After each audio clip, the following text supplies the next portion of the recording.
পরে সেটার একটা মাইলফলক আজকে, কারণ গণতন্ত্রের একটি নাম হচ্ছে বিএনপি এবং তাদেরকে আমরা স্বাগত জানাতে এসেছি এই তাদের প্রতিষ্ঠা বার্ষিকীতে। এবং আমরা যখন আলাপ করছিলাম তখন আমাদের আলাপের মধ্যে উঠে এসেছে গত 17 বছরে বিরোধী দলীয় নেতাকর্মীদের উপরে যে হামলা নির্যাতন নেমে এসেছিল শেখ হাসিনার আমলে, এবং তার পরবর্তীতে আমরা যখন দেখেছি যে এই মামলাগুলো উইথড্র করা এবং এই মামলাগুলো নিয়ে এখনও তাদেরকে জেল জরিমানা পোহাতে হচ্ছে এবং তারা পারিবারিকভাবে হয়রানির শিকার হচ্ছেন। এবং এই জিনিসগুলো, এই বিষয়গুলো নিয়ে আমাদের সকল রাজনৈতিক দলেরই একটি কনসার্ন রয়েছে এবং এই সকল রাজনৈতিক দলের পক্ষ থেকে এবং এই এনসিপির পক্ষ থেকেও আমরা মনে করি যে বিরোধী দলীয় যত নেতাকর্মী যারা হয়রানি, অবিচার, মামলা, গুম খুনের শিকার হয়েছেন, যারা ষড়যন্ত্রের শিকার হয়েছেন,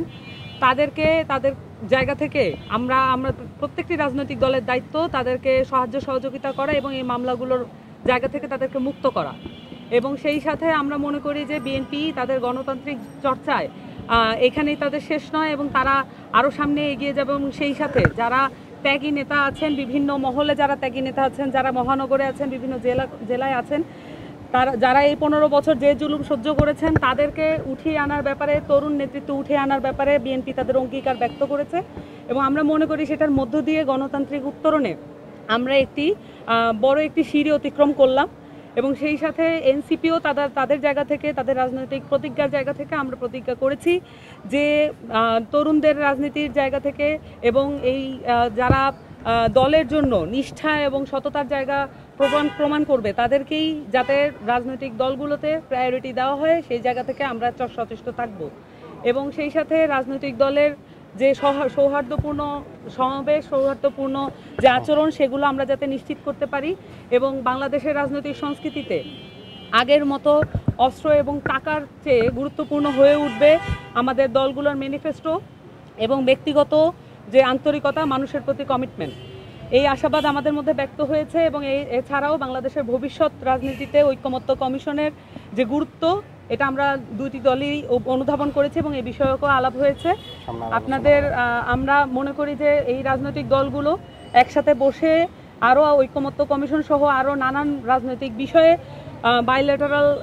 যে কনভারসেশনগুলো সেগুলো চালু রাখবে। এবং এরকম একটা আশার মধ্য দিয়ে আমরা এছাড়াও একটু বলতে চাই যে গত 2 দিন ধরে আমরা যা দেখতে পাচ্ছি, বিভিন্ন বিশ্ববিদ্যালয়গুলোতে অস্থিতিশীল পরিবেশ তৈরি করার যে চেষ্টা, সেটাকে আমাদের সকল রাজনৈতিক দলের জায়গা থেকে রুখে দেওয়ার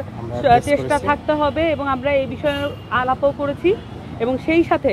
এও বলতে হবে যে আদালতকে ব্যবহার করে কখনোই যেন সর্বোচ্চ আদালতকে ব্যবহার করে বাংলাদেশের রাজনীতিতে প্রভাব খাটানোর যে ষড়যন্ত্র, এটা কখনোই কোনো রাজনৈতিক দল মেনে নেবে না, এখনও মেনে নিচ্ছে না, সামনেও যেন এই পরিস্থিতি তৈরি না হয়। এবং সেই সাথে বাকৃবি, চট্টগ্রাম বিশ্ববিদ্যালয় সহ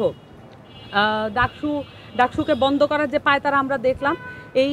বিশ্ববিদ্যালয়গুলোকে অস্থিতিশীল করার যে কোনো চক্রান্ত রাজনৈতিক দলগুলোর জায়গা থেকে আমরা কন্ডেম করছি এবং এই বিষয়ক আমাদের আলাপ হয়েছে। এবং সামনের দিনে গণতান্ত্রিক উত্তরণের জন্য আমরা একে অন্যের সাথে সৌহার্দ্যপূর্ণ আচরণ বজায় রাখবো, এই আশাবাদ ব্যক্ত করছি। ধন্যবাদ সবাই।